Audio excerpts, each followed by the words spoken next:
Test.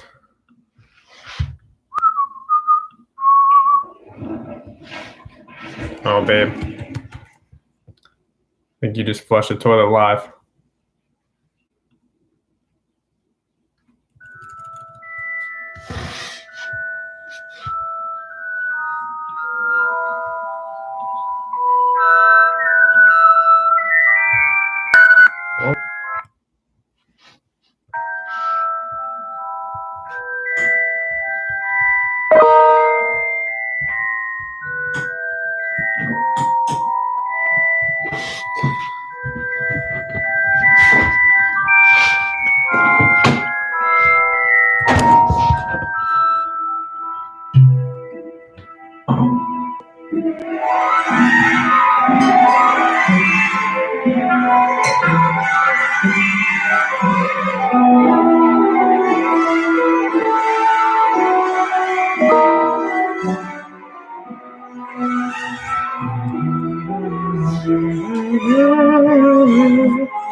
Inception.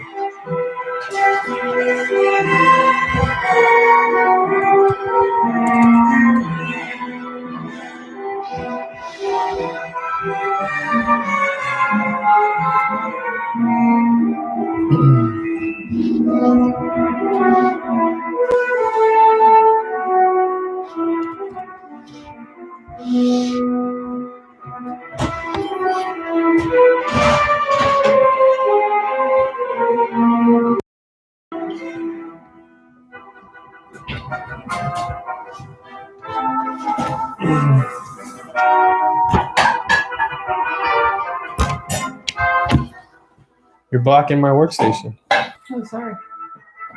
You do the dishes during my reading. Is that okay? Just load the dishwasher? To make noise. What? Yeah. We got the toilet flush and you doing the dishes. It's okay. Nobody watches this shit anymore. Like literally 0 people watch it. What? It doesn't matter. There's 0 people. What?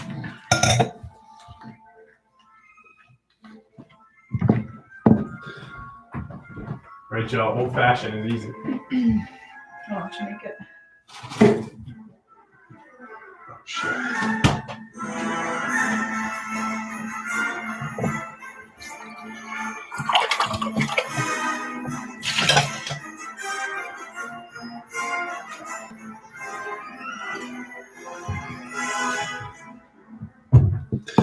All right, old fashioned is only 3 ingredients: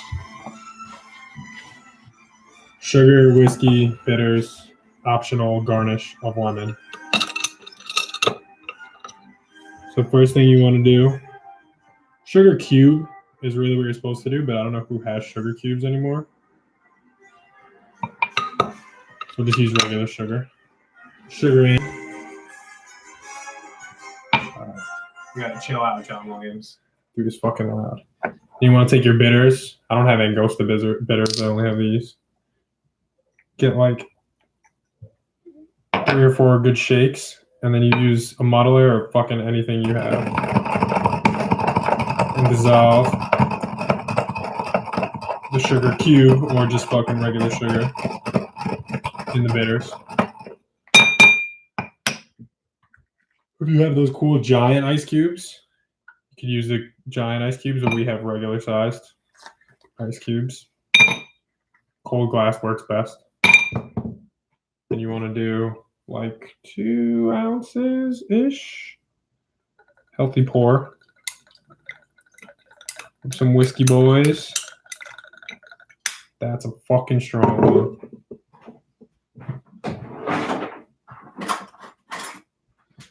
I'm using a chopstick, but if you have a bar spoon, you can be fancy.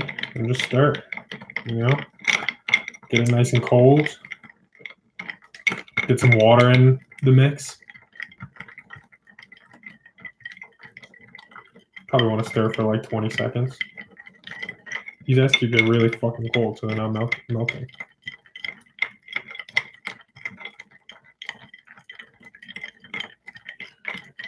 I like when the bartenders, they like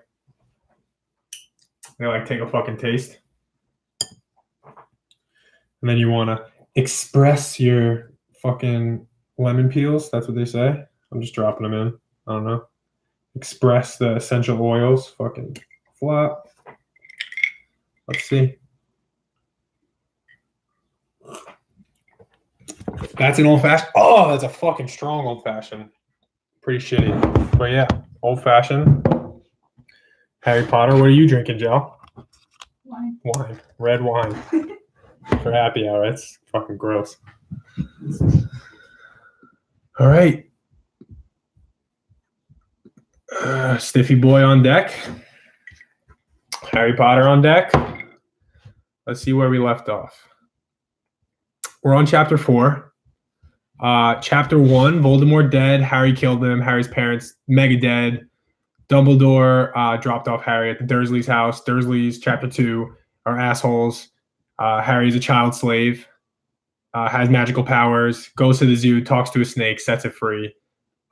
Chapter 3, Harry gets a billion letters from Hogwarts. Mr. Dursley loses his fucking mind. They go live on a deserted island and then knock on the door. And now we're at chapter 4. Who's knocking at the door? I'm not asking. It's a rhetorical question. You know. All right, cool. Chapter 4. Oh, could I have a coaster? You got to respect wood.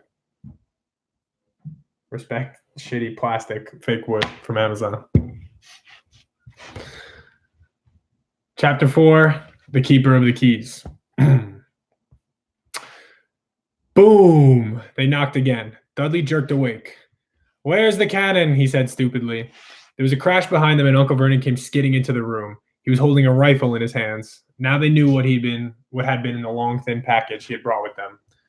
"Who's there?" he shouted. "I warn you, I'm armed." There was a pause, then smash! The door was hit with such force that it swung clean off its hinges with a deafening crash and landed on the floor. A giant of a man was standing in the door. His face was almost completely hidden by a long, shaggy mane of hair and wild, tangled beard. You could make out his eyes glinting like black beetles under all the hair. The giant squeezed his way into the hut, stooping so that his head just brushed the ceiling. He bent down, picked up the door, and fitted it back into its frame. The noise of the storm outside dropped a little. He turned and looked at them all. "Could you make us a cup of tea, could you? It's been a long journey." He strode over to the sofa where Dudley sat frozen with fear. "Budge up, you great lump," said the stranger. Dudley squeaked and ran behind his mother, who was crouching terrified behind Uncle Vernon. "And here's Harry," said the giant. Harry looked up to the fierce, wild, shadowy face and saw that the beetle eyes were crinkled in a smile. "Last time I saw you, you was just a baby," said the giant. "You look a lot like your dad, but you got your mom's eyes." Uncle Vernon made a funny rasping noise. "I demand you leave at once, sir," he said. "You are breaking and entering." "Ah, shut up, Dursley, you great prune," said the giant. He reached over the back of the sofa, jerked the gun out of Uncle Vernon's hands, bent it into a knot as easily as if it had been out of rubber, and threw it into the corner of the room. It's a pretty fucking badass move. From Hagrid. Uncle Vernon made another funny noise like a mouse being trotted on. "Anyway, Harry," said the giant, turning his back on the Dursleys, "a very happy birthday to you. I got something for you here. I might have sat on it at some point, but it'll taste all right." From an inside pocket of his black overcoat, he pulled a slightly squashed box. Harry opened it with trembling fingers. Inside was a large, sticky chocolate cake with "Happy Birthday, Harry" written on it in green icing. Harry looked up at the giant. He meant to say thank you, but the words got lost on the way to his mouth. And what he said instead was, "Who are you?" The giant chuckled. "True, I haven't introduced myself. Rubeus Hagrid, keeper of the keys and grounds at Hogwarts." Let's take a second to point out here another just crazy name from J.K. Rowling. Rubeus? Is that a real person's name, do you think? Where did she get these fucking names from? Rubeus. No.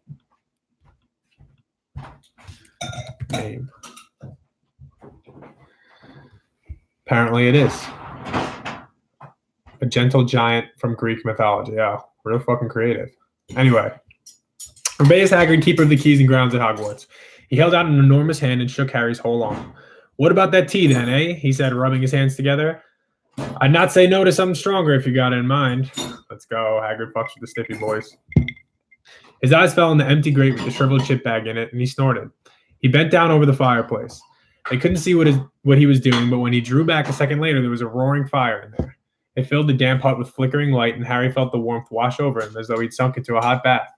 The giant sat back down on the sofa, which sagged under his weight, and began taking all sorts of things out of the pocket of his coat.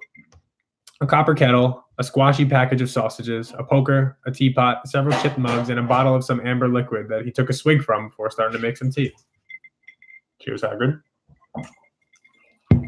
Soon the hut was full of the sound and smell of sizzling sausages. Nobody said anything while the giant was working, but as he slid his first 6 fat, juicy, slightly burnt sausages from the poker, Dudley fidgeted a little. Uncle Vernon said sharply, "Don't touch anything he gives you, Dudley." The giant chuckled darkly. "Your great pudding of a son don't need fattening anymore, Dursley. Don't worry. Fucking pudding, bitch." He passed the sausages to Harry, who was so hungry he had never tasted anything so wonderful. But he still couldn't take his eyes off the giant. Finally, as nobody seemed about to explain anything, he said, "I'm sorry, but I still don't really know who you are." The giant took a gulp of tea and wiped his mouth with the back of his hand. "Call me Hagrid," he said. "Everybody does. And like I told you, I'm the keeper of the keys at Hogwarts. You'll know all about Hogwarts, of course." No," said Harry. Hagrid looked shocked. "Sorry," said Harry quickly. "Sorry," barked Hagrid, turning to stare at the Dursleys, who shrank back into the shadows. "It's them as should be sorry. I knew you weren't getting your letters, but I never thought you wouldn't even know about Hogwarts, for crying out loud. Did you ever wonder where your parents learned it all?" They make Hagrid talk with, like, they put his accent in weird letters, so it's not fucking English. It's so hard to read. Instead of you, he says you're, like Y-E-R, you're. "Oh, what?" said Harry. "Oh, what?" Hagrid thundered. "Now wait just 1 second." He had leapt to his feet. In his anger, he seemed to fill the whole hut. The Dursleys were carrying against the wall. "Do you mean to tell me," he growled at the Dursleys, "that this boy knows nothing about anything?" Harry thought this was going a bit far. He'd been to school after all, and his marks weren't bad. "I know some things," he said. "I can, do math and stuff." Great point by Harry. But Hagrid simply waved his hands and said, "About our world, I mean your world, my world, your parents' world." "What world?" Hagrid looked as if he was about to explode. "Dursley," he boomed. Uncle Vernon, who had gone very pale, whispered something that sounded like "Mimble Wimble." Hagrid stared wildly at Harry. "But you must know about your mom and dad," he said. "I mean, they're famous. You're famous." "What? My mom and dad weren't famous, were they?" You don't know. Hagrid ran his fingers through his hair, fixing Harry with a bewildered stare. "You don't know what you are?" he said finally. Uncle Vernon suddenly found his voice. "Stop," he commanded. "Stop right there, sir. I forbid you to tell the boy anything." A braver man than Vernon Dursley would have quailed under the furious look Hagrid now gave him. When Hagrid spoke, his every syllable trembled with rage. "You never told him. Never told him what was in the letter Dumbledore left for him. I was there. I saw Dumbledore leave it, Dursley. And you keeping it from him all these years?" "Kept what from me?" said Harry.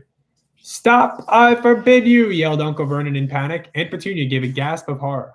Go boil your heads, both of you," said Hagrid. Here's the line. "Harry, you're a wizard." Wow. So in the movies, they say, "You're a wizard, Harry." Fucking revisionist history. It's "Harry, you're a wizard." The famous line isn't even correct. Mind blown. Anyway, "Harry, you're a wizard." There was silence in the hut. Only the sea and the whistling wind could be heard. "I'm a what?" gasped Harry. "A wizard, of course," said Hagrid, sitting back down on the sofa, which groaned and sank even lower. "And a thumping good one, I'd say, once you've been trained up a bit. With a mom and dad like yours, what else would you be? And I reckon it's about time you read your letter." Harry stretched out his hand at last to take the yellowish envelope, addressed in emerald green to Mr. H. Potter, the floor, hut on the rock, the sea.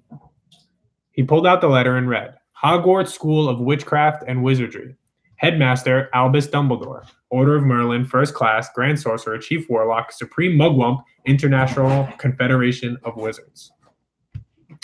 Dear Mr. Potter, we are pleased to inform you that you've been accepted at Hogwarts School of Witchcraft and Wizardry. Please find enclosed a list of all necessary books and equipment. Term begins on September 1. We await your owl by no later than July 31st. Yours sincerely, Minerva McGonagall. Shout out Professor McGonagall, Deputy Headmistress. Questions exploded inside Harry's head like fireworks, and he couldn't decide which to ask first. After a few minutes, he stammered, "What does it mean they await my owl?" Galloping Gorgons. That reminds me. Galloping fucking Gorgons. Who says that shit, Hagrid? Hagrid said, clapping a hand to his forehead with enough force to knock over a cart horse. And from yet another pocket inside his overcoat pulled an owl. A real, live, rather ruffled-looking owl. A long quill and a roll of parchment. With his tongue between his teeth, he scribbled a note that Harry could read upside down. Dear Professor Dumbledore, given Harry his letter, taking him to buy things tomorrow. Weather's horrible. Hope you're well. Hagrid. Hagrid rolled up the note, gave it to the owl, which clamped it in his beak, went to the door, and threw the owl out into the storm. Then he came back and sat down as though this was normal, as talking on the phone. Harry realized his mouth was open and shut it quickly.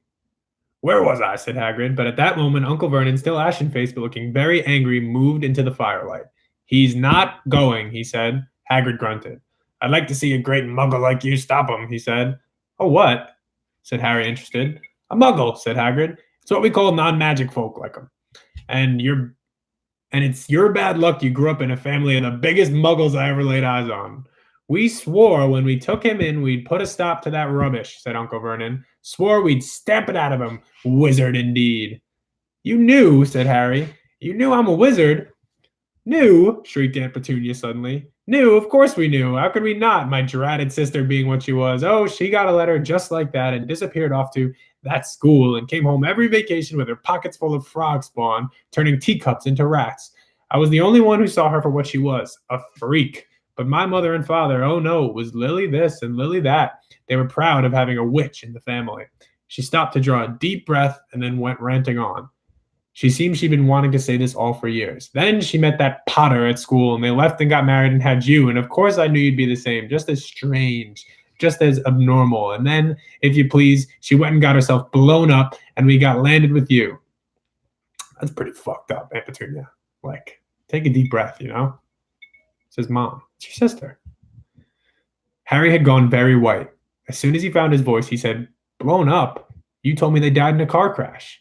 Car crash, roared Hagrid, jumping up so angrily that Dursley scuttled back into their corner. How could a car crash kill Lily and James Potter? It's an outrage, a scandal. Harry Potter not knowing his own story when every kid in our world knows his name. But why? What happened? Harry said urgently. The anger faded from Hagrid's face. He looked suddenly anxious. I never expected this, he said, in a low, worried voice. I had no idea when Dumbledore told me there might be trouble getting a hold of you. How much you didn't know. Harry, I don't know if I'm the right person to tell you, but someone's gotta. You can't go off to Hogwarts not knowing. He threw a dirty look at the Dursleys. Well, it's best you know as much as I can tell you. Mind, I can't tell you everything. It's a great mystery, parts of it. He sat down, stared into the fire for a few seconds, and then said, It begins, I suppose, with a person called... But it's incredible you don't know his name. Everyone in our world knows. Who? Well... I don't like saying the name if I can help it. No one does. Why not? Gulpin' gargoyles, Harry. There's another fucking expression. Gulpin' gargoyles. People are still scared. Blimey, this is difficult. See, there was this wizard who went bad.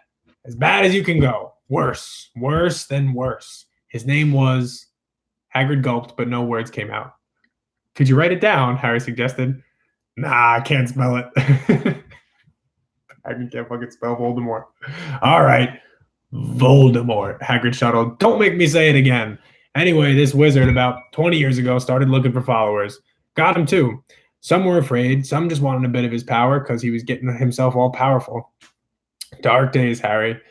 Didn't know who to trust. Didn't dare get friendly with strange wizards or witches. Terrible things happened. He was taken over. Of course, some stood up to him, and he killed him. Horrible, Harry. One of the only safe places left was Hogwarts. Reckon Dumbledore was the only one you know who was afraid of. Didn't dare try to take the school. Not just then, anyway. Now, your mom and dad, they were as good a witch and wizard as I ever was. Head boy and head girl at Hogwarts in their day. Suppose the mystery is, you know who never tried to get him on his side before. Probably knew they were too close to Dumbledore to want anything to do with the dark side. I'm getting a little drunk, and it's kind of hard to read fucking Hagrid's jumbled words. I did not foresee that issue. Maybe he thought he could persuade him. Maybe he just wanted him out of the way. All anyone knows is he turned up at the village where you was living on Halloween night 10 years ago. He was just 1 year old. He came to your house and Hagrid suddenly pulled out a very dirty spotted handkerchief and blew his nose with like the sound of a foghorn. Sorry, he said, but it's just sad. Knew your mom and dad, a nicer people you couldn't find. Anyway, you know who killed him. And now this is the real mystery of the thing. He tried to kill you too. Wanted to make a clean job out of it, I suppose, or maybe he just liked killing by then, but he couldn't do it. Never wondered how you got that mark on your forehead. That was no ordinary cut. That's what you get when a powerful, evil curse touches you. Took care of your mom and dad and blew your house up even, but it didn't work on you, and that's why you're famous, Harry. No one ever lived after he decided to kill him. No one except you. And he'd killed some of the best witches and wizards of the age. The McKinnons, the Bones, the Pruitts. And you was only a baby, and you lived. Something very painful was going on in Harry's mind. As Hagrid's story came to a close, he saw again the blinding flash of green light, more clearly than he'd ever remembered it before. And he remembered something else. For the first time in his life, a high, cold, cruel laugh. Hagrid was watching him sadly. Took you from the ruins of the house myself, on Dumbledore's orders. Brought you to this lot. Lots of old tosh, said Uncle Vernon. Fucking tosh. Tosh.0. Harry jumped. He'd almost forgotten the Dursleys were there. Uncle Vernon certainly seemed to have gotten back his courage. He was glaring at Hagrid, and his fists were clenched.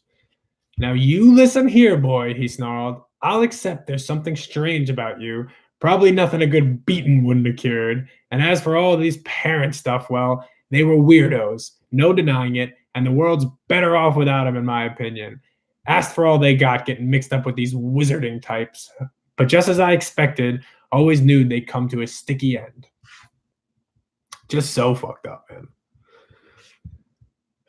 But at that moment, Hagrid leapt from the sofa and drew a battered pink umbrella from inside his coat. Hagrid's fucking packing. Pointed this at Uncle Vernon like a sword and said, I'm warning you. Dursley, I'm warning you. One more word. In danger of being speared on the end of an umbrella by a giant bearded man, Uncle Vernon's courage failed. He flattened himself against the wall and fell silent.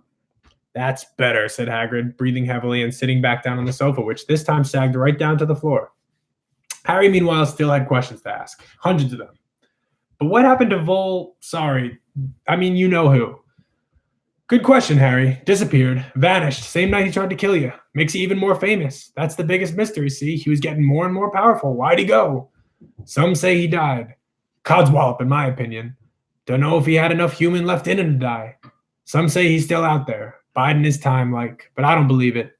People who was on his side came back to ours. Some of them came out of kind of trances. Don't reckon they could have done it if he was coming back. Big old fucking jinx from Hagrid there. He's big time coming back in 3.5 books. Hagrid looked at Harry with warmth and respect blazing in his eyes, but Harry, instead of feeling pleased and proud, felt quite sure there had been a horrible mistake. A wizard? Him? How could it possibly be? He'd spent his life being clouded by Dudley and bullied by Aunt Petunia and Uncle Vernon. If he was really a wizard, why hadn't they been turned into warty toads every time he tried to lock him in his cupboard? If he'd once defeated the greatest sorcerer in the world, how come Dudley had always been able to kick him around like a football? Hagrid, he said quietly, think you must have made a mistake. I don't think I could be a wizard. To his surprise, Hagrid chuckled. Not a wizard, eh? Never made things happen when you was scared or angry? Hagrid looked into the fire. Now Harry came to think about it. Every odd thing that had ever made his aunt and uncle furious with him had happened when he, Harry, had been upset or angry. Chased by Dudley's gang, he had somehow found himself out of their reach. Dreading to go to school with that ridiculous haircut, he'd managed to make it grow back. And the last time Dudley had hit him, hadn't he gotten his revenge without even realizing he was doing it? Hadn't he set a boa constrictor on him? Harry looked back at Hagrid, smiling, and saw that Hagrid was positively beaming at him. See? Said Hagrid. Harry Potter, not a wizard. You'll wait, you'll be right famous at Hogwarts. But Uncle Vernon wasn't going to give in without a fight. Haven't I told you he's not going, he hissed. He's going to Stonewall High and he'll be grateful for it. I've read those letters and he needs all sorts of rubbish, spell books and wands, and if he wants to go, a great muggle like you won't stop him, growled Hagrid. Stop Lily and James Potter's son from going to Hogwarts. You're mad. His name's been down ever since he was born. He's off to the finest school of witchcraft and wizardry in the world. I'm feeling this fucking old-fashioned, man. 7 years there, and he won't know himself. He'll be with youngsters of his own sort for a change, and he'll be under the greatest headmaster Hogwarts ever had, Albus Dumbledore. I am not paying for some crackpot old fool to teach him magic tricks, yelled Uncle Vernon. But he'd finally gone too far. Don't fucking talk shit about Dumbledore, man. Hagrid will fuck you up. Hagrid seized his umbrella and whirled it over his head. Never, he thundered, insult Albus Dumbledore in front of me. He brought the umbrella swishing down through the air to point at Dudley. There was a flash of violet light, a sound like a firecracker, a sharp squeal, and the next second, Dudley was dancing on the spot with his hands clasped over his fat bottom, howling in pain. When he turned his back on them, Harry saw a curly pig's tail poking through a hole in his trousers. Uncle Vernon. It's like a pretty fucking solid own, Hagrid. What's that spell? Uncle Vernon roared, pulling Aunt Petunia and Dudley into the other room. He cast one last terrified look at Hagrid and slammed the door behind them. Hagrid looked down at his umbrella and stroked his beard. Shouldn't have lost me temper, he said ruefully. But it didn't work anyway. Meant to turn him into a pig. But I suppose he was so much like a pig anyway. There wasn't much left to do. He cast a sideways look at Hagrid at Harry under his bushy eyebrows. Be grateful if you didn't mention that to anyone at Hogwarts, he said. I'm not supposed to do magic, strictly speaking. I was allowed to do a bit to follow you and get your letters to you and stuff. One of the reasons I was so keen to take the job. Why aren't you supposed to do magic? Said Harry. Oh, well, I was at Hogwarts myself, but I got expelled. To tell you the truth, in my 3rd year, they snapped my wand in half and everything, but Dumbledore let me stay on as gamekeeper. Great man, Dumbledore. Why were you expelled? Well, it's getting late. We got lots to do tomorrow, said Hagrid loudly. Gotta get up to town. Gotta get all your books in that. He took off his thick black coat and threw it to Harry. You can kip under that. Don't mind if it wriggles a bit. I think I still got a bit of dormice in one of the pockets. That's it. Chapter 4.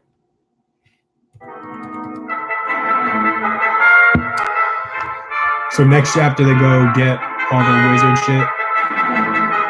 I'm still shook that it's not you're a wizard, Harry. It's Harry, you're a wizard. Anyway, that's it. Chapter 4 in the books. Half a fucking old-fashioned, and I was stumbling through it, but we did it. Stay safe. Stay healthy. Cheers, fam.